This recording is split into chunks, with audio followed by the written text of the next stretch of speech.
Hello, everyone. Welcome to the Luke Branquinho Show. I asked Tandy, I said, hey, I've had this feeling ever since I came back from the hamstring. It's kind of up in between my legs in that weird no-no spot area. And you got to know, Luke, I mean, that horse wasn't mine. I mean, he belonged to Logan and Maynard Bird. And I'll tell you what, that was the hardest phone call I've ever had to make to both of them guys, you know, saying that their best horse, their prized possession was no longer here.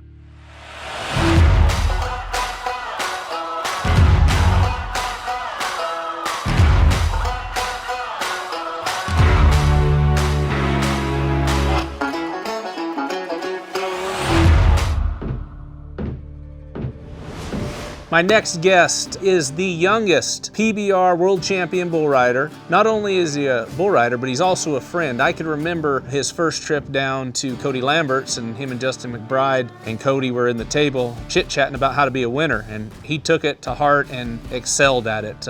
Jess Lockwood, thanks for joining us. Thanks for having me, Luke. You were my first roommate ever. That's right. We bunked there at Lambert's up in the barn. And that's one heck of a bunkhouse he had there, too. To sit down and listen to Cody Lambert and Justin McBride talk to you about what you needed to do to be a winner, and I thought it was pretty impressive, but mainly how you absorbed that. McBride may get a little deeper into your hips were out a little bit here, or you've missed the corner here or something, and Lambert's just like middle.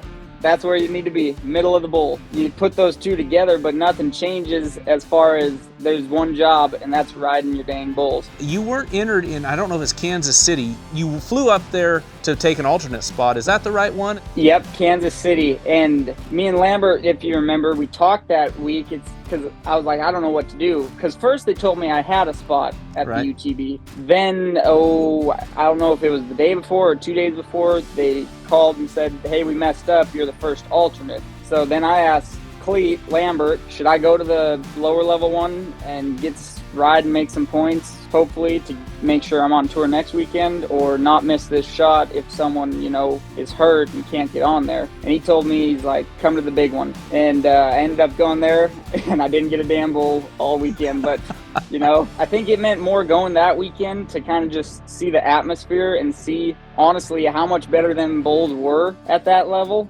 From the lower level stuff to the tour level, it is night and day. You obviously made a name for yourself winning Rookie of the Year, and I know you struggled at the finals because you had an injury on your riding hand, I believe, but won the Rookie of the Year in 16 and pretty much dominated the 17 season to win your first world championship. Some struggles throughout in 18? It was like a world champion hangover. It was kind of like, what do you do from here? Obviously win more, but it's just kind of soaking in that feeling still. And yeah, I struggled there for a while. Well, Jess, it looks like we needed to get you some Starlink down in Oklahoma. We had to make you move to get a little better service. But dominating 19, had a great season, got injured, and still was able to win your second world championship. I kind of had a chip on my shoulder going into 19. I feel like I was so really just pissed off of my poor performance in 18. Yeah, I came on strong that year. I think I won 2-3 events in a row right away. They were calling it a hot streak, and I remember Lambert joking with me because I was still going up to his place, every other day or so and just hanging out. He's like, you tell them now, you ain't on a hot streak. This is how you're supposed to ride.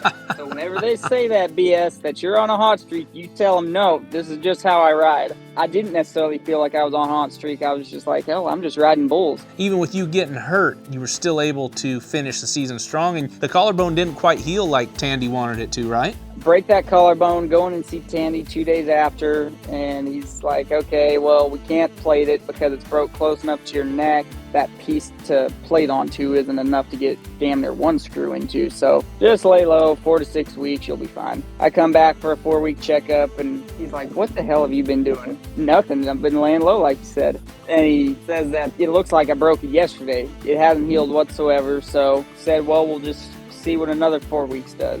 And I come back and it still just wasn't coming together. And so then he stuck me on a bone stimulator that was going to stimulate that bone, promote healing. And he stuck me on that at 8 weeks for another 4 weeks. And then at 12 weeks, it was finally healed. McBride has joked about it with me, and then Jeremy Walker especially, how good I was riding and how far ahead I was in the standings. He's like, I bet Tandy was holding you out, trying to make things interesting for the season, he jokes. Because hell, if you wouldn't have got hurt and kept riding, you would have had the world championship championship wrapped up before the summer break even. You could have went to the finals and watched in khaki shorts and a short sleeve. Obviously, you're down right now. And I mean, let's be honest, injuries have plagued your career, but you have had such a great career even fighting through those. I mean, you went from collarbone in 18, and I'm not sure what else you had, but I know you had your hamstring. Now your groin, is it your groin now that's buggered up? Obviously, bull riding is not an easy sport, and I feel like they've just kind of plagued you one after the other. In March of 2020 in Kansas City, I rode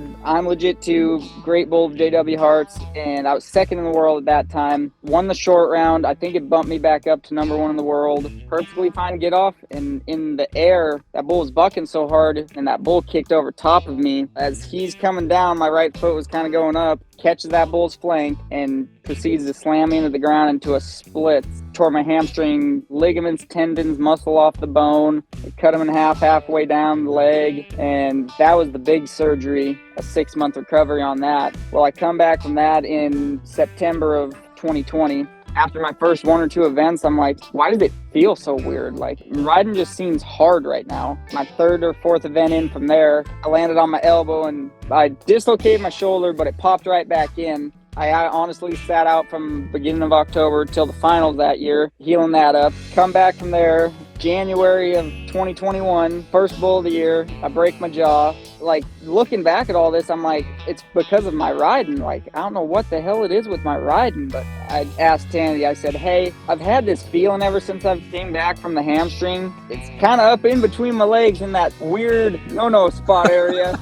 It just feels really weird. It doesn't hurt. When I'm done riding and I go change, put on my pants and underwear, it feels like my ass is falling out from under me. And he checks it out and he goes, I need you to fly down to Dallas tomorrow. Well, I fly down when we x-ray. Turns out my damn pelvis had been torn in 2. My pubic symphysis, it's a bone that sits in between your pelvis and holds it together. Well, mine had ripped out in the hamstring injury. So from March of 2020 till, whatever it was, April of 2021, my pelvis sat there and it would go like this because it didn't have nothing holding it together. And that's what the feeling of my ass falling out from under me, because I'd bend down and my pelvis would just go like that. It was such a relief at the same time, though, to figure that out and know that, to finally just be like, well, God, it's good to know I don't just suck. My core muscles had all ripped off of my pelvis, hip, wherever they connect down there. So I didn't have any core muscles, but maybe like a few strands holding on. They had to reconnect all that stuff, fix that pelvis. So rehab. That's all I've known the last 3 years. Get that fixed up and get on my first couple practice bulls, and I feel, gosh damn, I feel so good. Like, look out now. Right there at the house, it was my 3rd bull. I ride him. He started to the left, and I was riding him easy, and he jumped ahead and went back away from my hand, and I rode him easy all the way through. But when he took that jump ahead and came back, my groin popped. It didn't hurt, though, the rest of the ride. Nothing like a torn groin. And I asked Tandy after about a week, because it was kind of a little bit of a purplish weird color, and I don't bruise ever. And he said, I would go as far to say that it's just some scar tissue you got there. Just give it another week and you'll be fine. So I called and told the PBR office, I'm good for this event this weekend. I go to that event and I nod my head on this bull, and as soon as he moved out of the chute and I squeezed, I felt that groin pop again. So, I mean, the first jump, this thing dick slammed me in the ground so hard. And I was like, oh shit, that ain't a way to make a return. Well, Tandy checked me out there, and turns out I had a scar tissue buildup. I mean, this big in my groin. It was huge. He said, you know, you can ride through this. Yeah, it's gonna pop and do that every time, so if you can ride through that. I was like, hell no, I can't ride through it. You see me at that last event, I couldn't even make 2 jumps. So I ended up flying to the same guy that did my pelvis surgery. I got 6 steroid shots of Kenalog in that groin. What they told me is those shots are gonna kind of eat away that scar tissue. I sat around till December of last year, and then during the NFR, like they said, it was going to take all that scar tissue away. I'll be damned if it didn't, and it felt so good. Then all of a sudden, Oklahoma City in February last year, I have this one bull about wrecked me out. He hit his head on the chute, bucking, dead stopped, sat me flat, and then jerked me down. Well, I get a re-ride from that, and my re-ride, I ended up dislocating my shoulder on. The bone that stabilized the shoulder joint, it broke in my shoulder. So Tandy just said, give it 3 months and just kind of let it heal. There's nothing you can do. I wasn't able or ready to ride at the PBR finals whatsoever. Coming back from that injury, team's deal rolls around. I shit you not, the day before I was flying out to my first event back, me and my buddy are sitting around at my place and had been contemplating getting on another practice bull. And I was like, you know what, screw it, Shaw, let's lock up bull.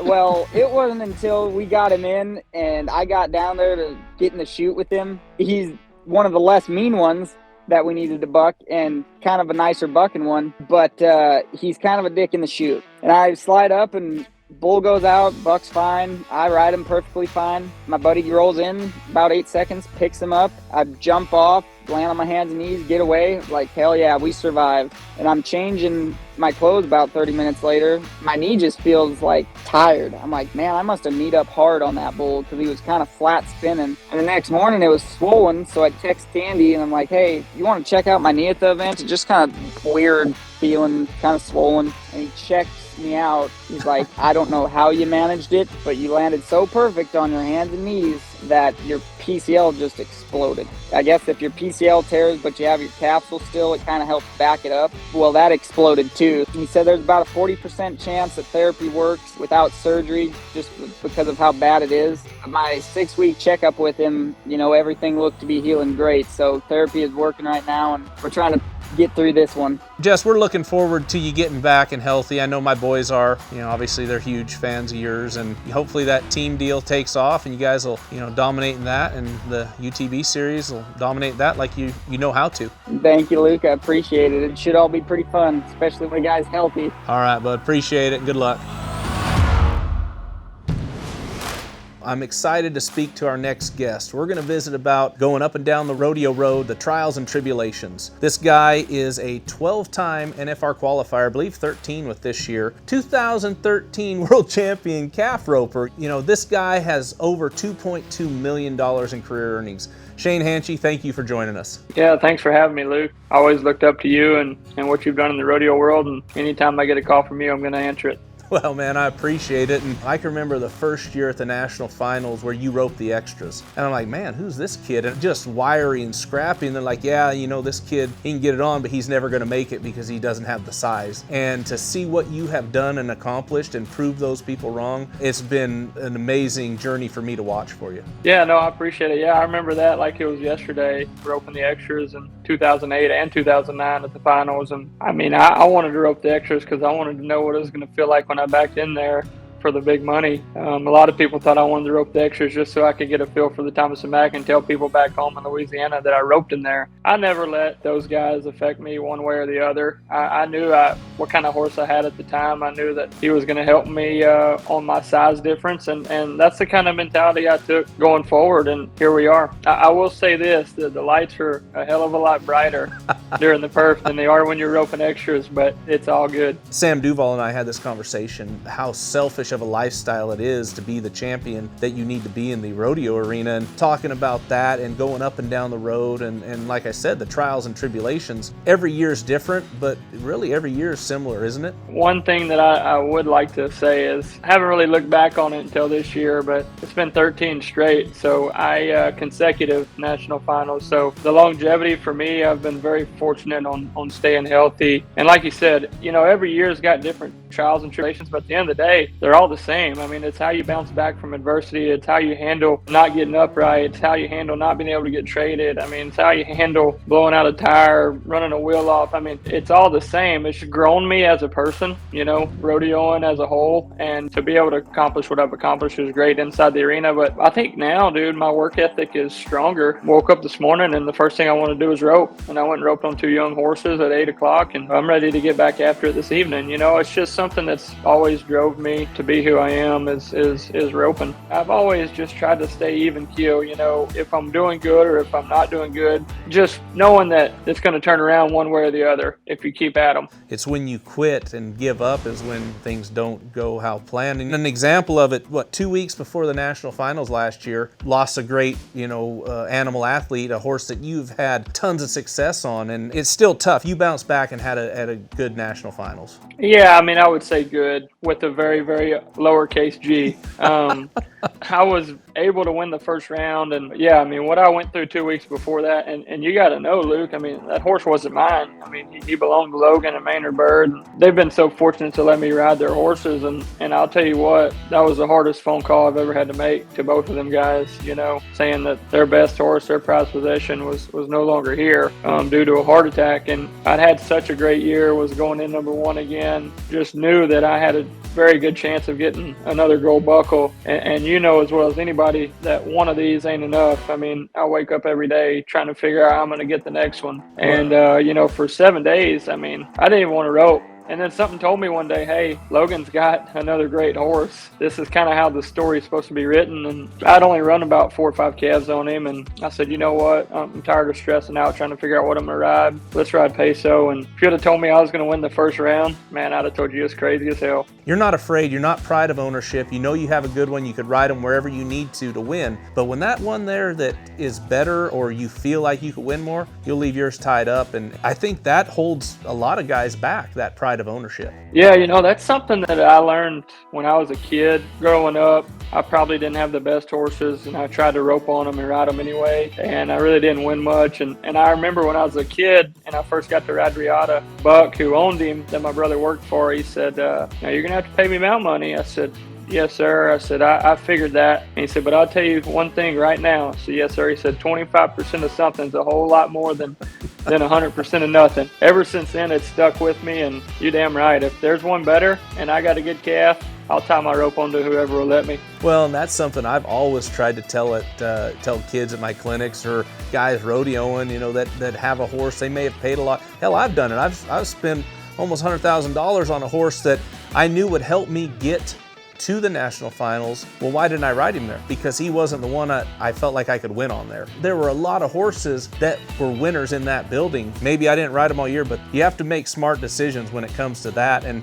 give yourself the best opportunity, because you as well as anybody know this sport that we love and do, there's no guarantees. It's a lot like managing a team. You know your strengths, you know your weaknesses, you know who you need to ride, you know what's probably best for you, and that just comes down to trusting yourself. And it's a young man's game, so any kind of leg up I can get on these kids is what it takes. Yeah, and talking about your team, your wife Taylor, NFR barrel racer, but now also last year NFR breakaway roper, and this year she's had a great year, and she's going in right there at the top, right? Yeah, she's had a great summer. It's so funny because, if you'd have asked her in May what her plan was, she'd say, I'm going to stick around and season these barrel horses. And finally, right before Reno opened, I said, you ain't going to sit here in Texas in the summer and ride barrel horses. I said, you've got 2 good breakaway horses. Why don't you go rodeo this summer? And she had a hell of a summer, man. She won Dodge City. She won second at Hermiston. She's going in top 3. And I tell you what, her roping has progressed just like anybody's with great horses. Your ability is going to be a lot easier because of that confidence. And, that's one thing that we really haven't hit on. But if you don't have any confidence in this game and this sport, bulldogging, calf roping, breakaway, bull riding, you might as well not interrupt. So all you folks out there watching, listening, this man's busy. He's got 14th annual Shane Hanchey roping. You have your private lessons, and then also, which it kind of starts in the wintertime, your crawfish shack, right? Oh yeah. We kind of fire it up mainly during crawfish season, but if a catering gig calls and needs boiled shrimp, we can show up and do that too. But yeah, when crawfish season starts, the end of February, it's always around Rodeo Houston time, and we start bowling crawfish and selling them. Well, I know I spend most of the money I win at Houston at a crawfish shack, but being I'm not entered there anymore, I'm going to take advantage. You guys are in Stephenville, right? Yeah, we come to Stephenville, probably 3 or 4 times a year, and we go to Teskey's and Weatherford. We kind of jump around. I've been fortunate to have some good connections up around that area due to rodeoing, and I always said that I didn't want people to come eat my crawfish because it was me. I wanted them to come eat my crawfish because it was good, and so with that being said, we've had a lot of success up around that area, so we'll be back for sure, and we'll be looking forward to it. Oh man, I got to spend some time down in Iowa with Jeff Corbello. He has, his crawfish shacks down there, and he opened a nice restaurant too we went to, and we sat in the back and drank beer and bullshitted. Man, it's hot. Even in the wintertime, you're sweating back there as hot as those pots get. Oh, Bodine's, man, that's probably the best restaurant in Lake Charles. I've modeled a lot of my stuff after them and Jeff, and my brother high school rodeo with Jeff, so I know Corbello pretty good.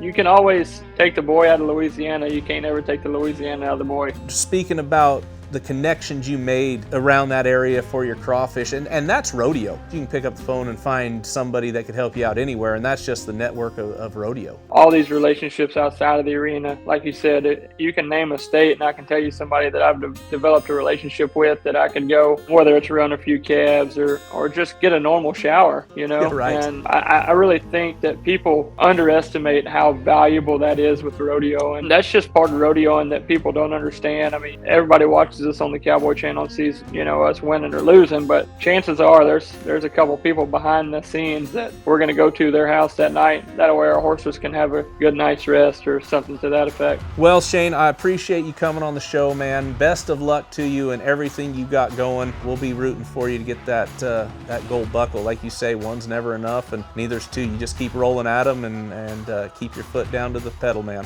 All right, man. I appreciate the time, the opportunity. I'll come on this show anytime. I appreciate it. Good luck to you.